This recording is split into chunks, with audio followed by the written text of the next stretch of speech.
বিসমিল্লাহির রহমানির রহিম। রাসায়নিক বিক্রিয়ার সমতাকরণ অত্যন্ত সহজ পদ্ধতিতে আমি তোমাকে শিখিয়ে দেওয়ার চেষ্টা করতেছি। প্রথম বিক্রিয়ায় আসো। অ্যাসিডীয় দ্রবণে পটাশিয়াম পারম্যাঙ্গানেট দ্বারা হাইড্রোজেন সালফাইড জারিত করার বিক্রিয়ার সমতা সমীকরণ। সবসময় মনে রাখবা, জারণ বিজারণ বিক্রিয়ার ক্ষেত্রে একটি বিক্রিয়ক ইলেকট্রন বর্জন করবে এবং আরেকটি বিক্রিয়ক ইলেকট্রন গ্রহণ করবে।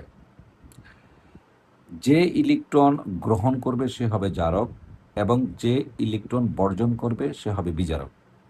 এখন আমরা কিভাবে শনাক্ত করব যে কে জারক এবং কে বিজারক? খেয়াল রাখো, এখানে পটাশিয়াম পারম্যাঙ্গানেট একটা বিক্রিয়ক আর হাইড্রোজেন সালফাইড আরেকটা বিক্রিয়ক। এখন ইলেকট্রন দান গ্রহণের ক্ষেত্রে আমাকে জারণ সংখ্যার উপরে নির্ভর করতে হয় কিংবা জারণ সংখ্যা বের করতে হয়। এখন দেখো, আমরা পটাশিয়াম পারম্যাঙ্গানেটের জারণ সংখ্যাটা বের করি। এই যে পটাশিয়াম পারম্যাঙ্গানেট, দেখো অক্সিজেনের যোজনী -2, এখানে 4টা অক্সিজেন আছে, তাহলে -8, পটাশিয়ামের +1। ডেফিনেটলি আমাকে এই জারণ মানটা যদি শূন্য করতে হয়, কারণ একটা নিরপেক্ষ যোগের জারণ মানের যোগফল শূন্য হয় প্রত্যেকটি মোলের, তাহলে আমরা যদি এখানে শূন্য করতে হয় তাহলে ম্যাঙ্গানিজের উপর +7 দিতে হয়। তাহলে আমরা নিশ্চিত হলাম যে এখানে এই যে পটাশিয়াম পারম্যাঙ্গানেট যোগের মধ্যে ম্যাঙ্গানিজের জারণ মান +7। আরেকটা জিনিস মনে রাখবা, যে কোনো অ্যাসিডীয় দ্রবণে অথবা ক্ষারকীয় দ্রবণে অথবা নিরপেক্ষ অবস্থায় যে পটাশিয়ামের জারণ মান +7 থেকে +2-তে নেমে যায়। এটা স্বতঃসিদ্ধ কথা, মনে রাখতে হবে এটা। তাহলে দেখো, +7 থেকে যদি তার জারণ মানটা +2-তে নেমে যায়, এই ক্ষেত্রে তাকে 5টা ইলেকট্রন গ্রহণ করতে হবে। তাহলে 5টা ইলেকট্রন যদি গ্রহণ করে, তাহলে অবশ্যই সে যেহেতু গ্রহণ করছে তাহলে সে জারক, এবং সে কি করবে, আমরা যদি চলে আসি তাহলে সে বিজারণ বিক্রিয়ায় অংশগ্রহণ করবে। তাহলে খেয়াল করে দেখো, এই যে দেখো পটাশিয়াম পারম্যাঙ্গানেট, দেখো এই যে 5টা ইলেকট্রন গ্রহণ করছে। 5টা ইলেকট্রন গ্রহণ করলে আরেকটা জিনিস মনে রাখবা, যখনই সে ইলেকট্রন গ্রহণ করবে তখন সে অক্সিজেনকে ছেড়ে দিবে। আর যখনই সে অক্সিজেনকে ছেড়ে দিবে, এই অক্সিজেনকে প্রশমিত করার জন্য হাইড্রোজেন লাগবে, কারণ অক্সিজেন প্রশমিত হয় হাইড্রোজেন দ্বারা এবং পানি উৎপাদন করবে। এখন এখানে যে অক্সিজেনটা বের হয়ে যাবে, তাকে প্রশমিত করার জন্য যে হাইড্রোজেনটা দরকার সে কে দিবে? সে অ্যাসিডীয় দ্রবণ অর্থাৎ সালফিউরিক অ্যাসিড দিবে। যদি তুমি সালফ্রিক অ্যাসিড দাও তাহলে সালফ্রিক অ্যাসিড হবে। এই সালফ্রিক অ্যাসিডের পরিবর্তে হাইড্রোক্লোরিক অ্যাসিড হতে পারে, নাইট্রিক অ্যাসিড হতে পারে, বা অন্য যে কোনো অ্যাসিড হতে পারে। সেটা অবশ্যই অজৈব অ্যাসিড হতে হবে। তাহলে ডেফিনেটলি দেখো, এই যে সালফিউরিক অ্যাসিডটা এই হাইড্রোজেন সাপ্লাই করবে। এই জন্য আমরা বলে থাকি যে এই জারণ বিজারণ বিক্রিয়ার ক্ষেত্রে অ্যাসিডীয় দ্রবণ যখন দেওয়া হয়, তখন যে অ্যাসিডই দেওয়া হোক না, সে অ্যাসিডকে হাইড্রোজেন সাপ্লায়ার বলা হয়। এই যে হাইড্রোজেন সাপ্লায়ার কেন? অক্সিজেনকে প্রশমিত করে পানি উৎপাদন করার জন্য এই অ্যাসিডটা হাইড্রোজেন সাপ্লাই করে। তাহলে দেখো, এই যে দেখো আরেকটা জিনিস মনে রাখবা, এই যে পটাশিয়াম পারম্যাঙ্গানেট যৌগের মধ্যে যতটা অক্সিজেন থাকবে তত অণু পানি তৈরি হবে।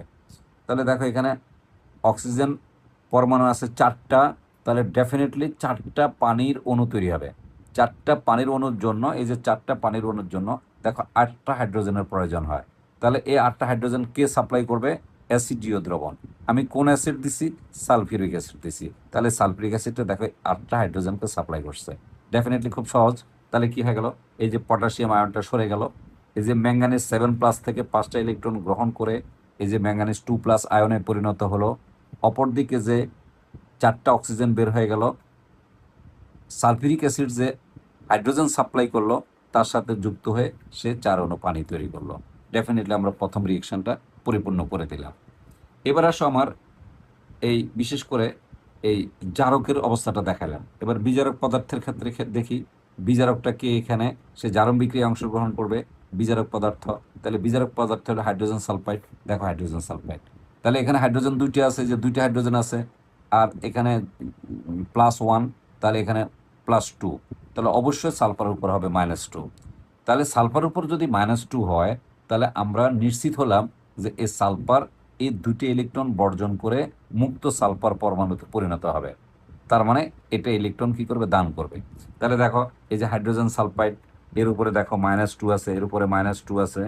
এখন এই -2টা এই যে দুইটা ইলেকট্রন ছেড়ে দিবে, ছেড়ে দিয়ে দেখো সে মুক্ত সালফারে পরিণত হয়ে গেল, আর এই যে দুইটা হাইড্রোজেন আয়ন হিসেবে আলাদা হয়ে গেল। এখন আমরা দেখলাম যে আমরা দুইটা বিক্রিয়াই সম্পন্ন করলাম, একটা বিশেষ করে এই বিজারণ বিক্রিয়া আর একটা জারণ বিক্রিয়া আমরা কমপ্লিট করে দিলাম। এখন আমাদের একটা জিনিস অবশ্যই মনে রাখতে হবে, জারণ বিজারণ বিক্রিয়ার ক্ষেত্রে ইলেকট্রন দান এবং গ্রহণ ঘটে, এবং সেই ক্ষেত্রে দানকৃত ইলেকট্রনের সংখ্যা এবং গ্রহণকৃত ইলেকট্রনের সংখ্যা অবশ্যই সমান হতে হবে।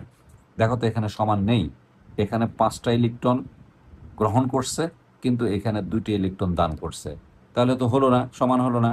তাহলে আমাকে যদি সমান করতেই হয় তাহলে আমাকে ইলেকট্রনের সংখ্যা সমান করতে হবে, আর ইলেকট্রনের সংখ্যা যদি আমাকে সমান করতে হয় তাহলে আমাকে এই যে সমীকরণটা আছে এটাকে 2 দিয়ে গুণ করলে এখানে 10টা ইলেকট্রন হবে, আর এই সমীকরণকে 5 দিয়ে গুণ করলে এখানে 10টা ইলেকট্রন হবে। তাই 1 নং সমীকরণকে আমরা 2 দিয়ে গুণ করব এবং 2 নং সমীকরণকে আমরা 5 দিয়ে গুণ করব। দেখো গুণ করার পর আমরা এই দুইটা সমীকরণ আমরা পেয়ে গেলাম। এখন এই দুইটা সমীকরণ যদি আমরা পেয়ে যাই তাহলে এখন আমরা যোগ করব। এই যে যোগ করার পরে ডেফিনেটলি এই যে চলে আসলো এই যে পটাশিয়াম পারম্যাঙ্গানেট দুইটা প্লাস ইলেকট্রন ইলেকট্রন কাটা, এই যে 5টা হাইড্রোজেন সালফার, 5টা হাইড্রোজেন সালফাইড। আর এখানে খেয়াল করো একটা জিনিস মনে রাখতে হবে, এখানের বামে আছে কিন্তু 16টা H+, আর এখানে আছে ডাইনে আছে 10টা H+। তাহলে এটা থেকে এটা বিয়োগ দিয়ে দেখো 6টা H+ হয়ে গেল। আর এখানে দুইটা পটাশিয়াম আয়ন হয়ে গেল, এই দুইটা ম্যাঙ্গানিজ আয়ন, আর দেখো এই 5টা মুক্ত সালফার পরমাণু, আর এলো এই যে 8 অণু পানি। বাস আমার রিয়েকশনটা কমপ্লিট। এখন হলো আমার পূর্ণতা রূপ দিতে হবে, কারণ এখানে সালফেটের হিসাবটা কিন্তু আমার মিলাইতে হবে। আমি কিন্তু এখানে শুধু হাইড্রোজেন আয়ন আনছি, তাহলে আমার সালফেট রয়ে গেল না, সে সালফেটের হিসাবটা আমরা মিলাই দেব। খুবই সহজ হিসাব, এই সালফেটকে আয়নের মধ্যে বন্টন করে দিবা। আরেকবার বলি, এই সালফেটকে যেখানে যেখানে আয়ন পাইছ সে আয়নের মধ্যে সংযুক্ত করে যৌগ বর্ণন করে দিবা। তাহলে দেখো আমরা এখানে আয়ন পাইছি, তাহলে এখানে দেখো খুবই সহজ, এই 6H+। এখন এখানে যদি আমি সালফেট যোগ করি তাহলে দেখো সালফিউরিক অ্যাসিড হবে।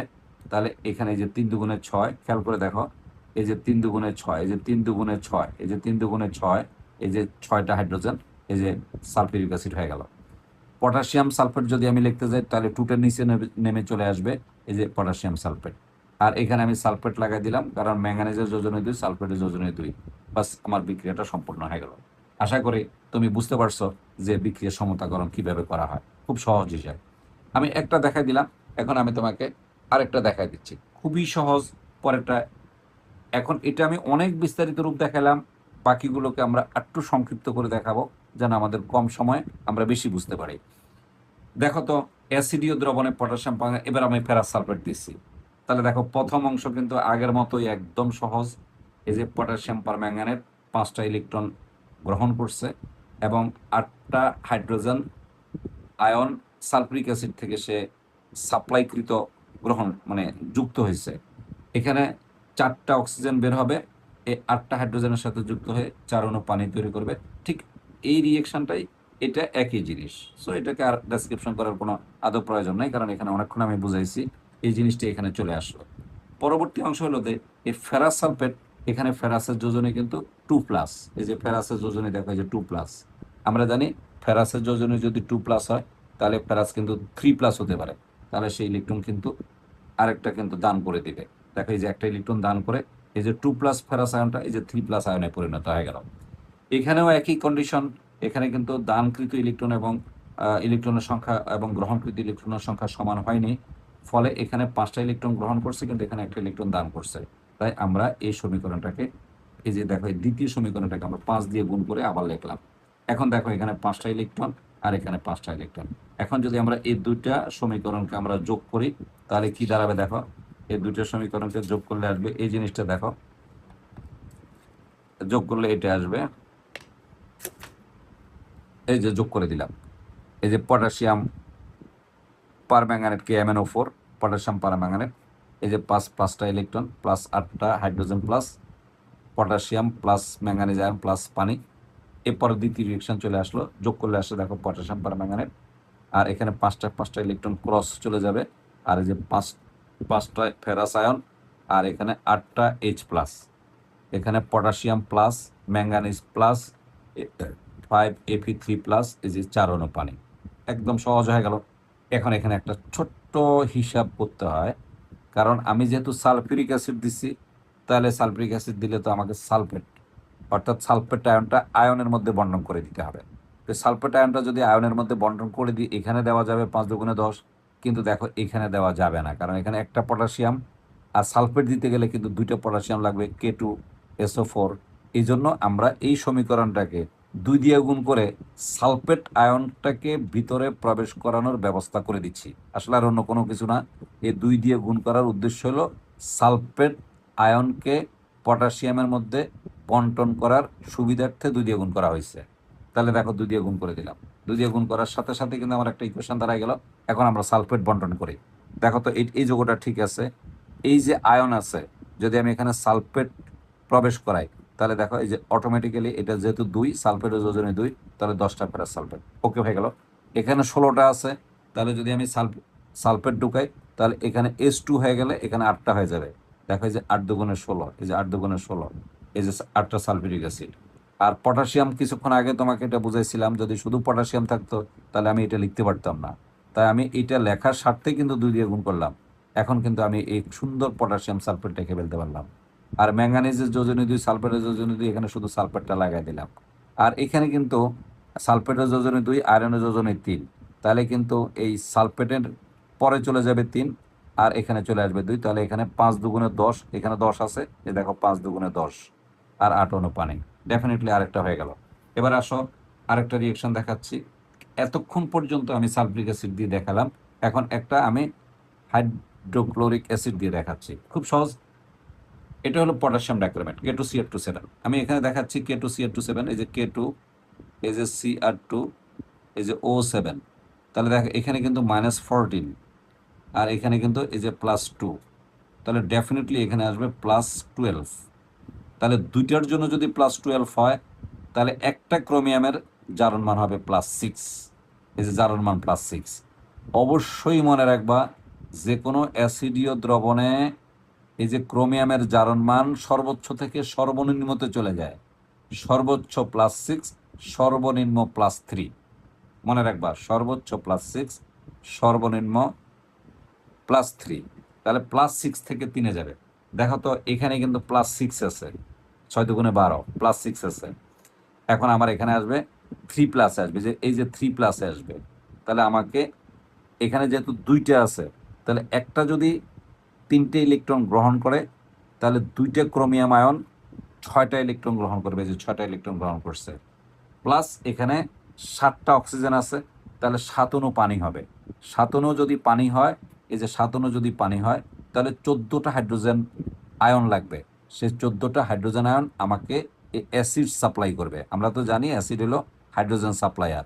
এই যে দেখো অ্যাসিড, এই যে দেখো 14টা হাইড্রোজেন সাপ্লাই করছে, হাইড্রোক্লোরিক অ্যাসিড। সালফিউরিক অ্যাসিড দিলে আমরা তো এখানে কোনো অ্যাসিড আপাতত লিখবো না, যখন আমরা লাস্টে এসে মিলাবো তখন আমি hydrochloric acid, sulphuric acid, nitric acid আমি এখানে দেখাই দিব লাস্টে এসে কিভাবে মিলায়। তাহলে এই যে এখানে দেখো এই হাইড্রোজেন সাপ্লাই করে দিল, বাস হয়ে গেল আমার প্রথম রিয়েকশন। এবার আসো অর্ধ জারণ অর্ধ সমীকরণ। তাহলে দেখো এখানে পটাশিয়াম, এই যে দেখো Ki, তাহলে এখানে কিন্তু -1, এটা কিন্তু +1। ডেফিনেটলি আয়োডিনটা এখানে ইলেকট্রন ছেড়ে দিয়ে মুক্ত আয়োডিনে পরিণত হবে। খুবই সহজ। দেখো পটাশিয়াম আয়োডাইড, দেখো এই আয়োডিনটা একটা ইলেকট্রন ছেড়ে দিছে, যে একটা ইলেকট্রন ছেড়ে দিছে, আর এই পটাশিয়াম প্লাস হয়ে গেল, প্লাস আয়োডিন রয়ে গেল। যদিও এক্ষেত্রে আমরা 2 দিয়ে এটাকে অণু করে দেওয়া দরকার, কারণ আয়োডিন কখনো একা থাকে না। তারপর আমি এখানে একা দেখাই দিছি তোমার বোঝার স্বার্থে। তুমি এখানে 2 দিবা, এখানে 2 দিবা, এখানে 2 দিবা, এখানে হাফ দিয়া, এখানে 2 দেবা, দরকার নেই। এখন এটা যেটা আছে এভাবেই থাক। এখন আমরা যেহেতু খেয়াল করো, আমার এখানে কিন্তু 6টা ইলেকট্রন আছে, এই যে 6টা ইলেকট্রন আছে, বাট আমার কিন্তু এখানে একটা ইলেকট্রন আছে। তাহলে আমার এই ইলেকট্রনের সংখ্যা সমান করার জন্য এই বিক্রিয়াটাকে আমাকে 6 দিয়ে গুণ করতে হয়েছে। দেখো এই যে 6টা ইলেকট্রন, এই যে 6টা হয়ে গেল, 6টা হয়ে গেল। এক্ষেত্রে এসে আমি ঠিক করে লিখবো, কারণ আয়োডিন কখনো একা থাকে না, দ্বিপরমাণু মৌল। ফলে এখানে I2 লিখতে হবে, 3 দুগুণে 6টা আয়োডিন, অর্থাৎ অণু হয়ে থাকবে। এখন আমরা এই দুটো সমীকরণ যোগ করব। যোগ, এটা তো আর বোঝানোর কিছু নাই, এই যোগ করার পর এই ফলাফলটা আসবে। এখন দেখো, যদি আমি হাইড্রোক্লোরিক অ্যাসিড দিই তাহলে এই আয়নগুলির মধ্যে এই ক্লোরিনটা প্রবেশ করাই দিবা, বাস শেষ। আর যদি সালফিউরিক অ্যাসিড দিই তাহলে এই আয়নগুলির মধ্যে সালফেট আয়ন বন্টন করে দিবা। দেখো তো, আমি হাইড্রোক্লোরিক অ্যাসিড দিয়েও দেখালাম, আমি এই যে দেখো সালফিউরিক অ্যাসিড দিয়েও দেখালাম, তোমার যেটা ভালো লাগবে। যদি আমি হাইড্রোক্লোরিক অ্যাসিড দিই, ডেফিনেটলি খুবই সহজ, এখানে এই 14টা HClই হবে, এখানে এই যে Cl হবে, আর এখানে যেহেতু 3 আছে তাহলে Cl3 হবে, আর বাকি সব ঠিক হয়ে যাবে। আশা করি তুমি বুঝতে পারছো। যদি আমি সালফিউরিক অ্যাসিড দিই তখন কিন্তু এইভাবে হবে, পটাশিয়াম ডাইক্রোমেট, এটা ঠিক আছে। তখন এই সালফিউরিক অ্যাসিড দিলে আমার এখানে সালফেট ঢুকবে, ফলে এই এখানে 14টা ভাগ হয়ে যাবে, ভাগ হয়ে নিচে 2 চলে আসবে, এই যে 7 দুগুণে 14, এই যে সালফিউরিক অ্যাসিড। আর এই পটাশিয়ামের ক্ষেত্রে যেহেতু K2 চলে আসবে, কারণ পটাশিয়াম সালফেট লিখলে K2SO4 লাগে, ফলে এখানে এই ভাগ হয়ে 4 হবে, আর এর নিচে 2 চলে আসবে, এই যে 4 দুগুণে 8, 4 দুগুণে 8, আর কিচ্ছু না, সহজ। আর ক্রোমিয়ামের ক্ষেত্রে এই 2টা নিচে চলে আসবে, আর এই জায়গার মধ্যে সালফেট এসে 3 হবে, কারণ সালফেটের যোজনী 2, ক্রোমিয়ামের এখানে চলে আসবে, এই যে নিচে চলে আসবে, এই পাশেরটা নিচে চলে আসবে, ক্রোমিয়াম সালফেট প্লাস আয়োডিন থাকবে আর পানি থাকবে। নিশ্চয়ই তোমরা বুঝতে পারছো। ক্লাসটা কেমন লাগলো আমাকে জানাবে, এবং যদি তুমি কমেন্টস করে জানাও আমি আরও বেশি উৎসাহিত হব, তোমাকে আরও বেশি ভালো ভালো ক্লাস দেওয়ার চেষ্টা করব। অনেক ধন্যবাদ, ভালো থাকবে।